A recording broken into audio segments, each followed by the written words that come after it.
আপোনালোকে অকণমান অখিল গগৈ ডাঙৰীয়া ভাষ্য শুনকচোন।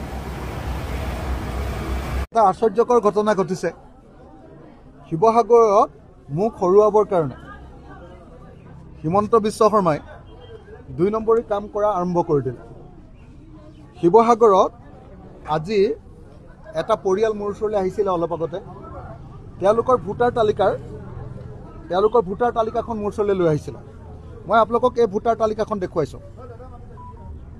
এই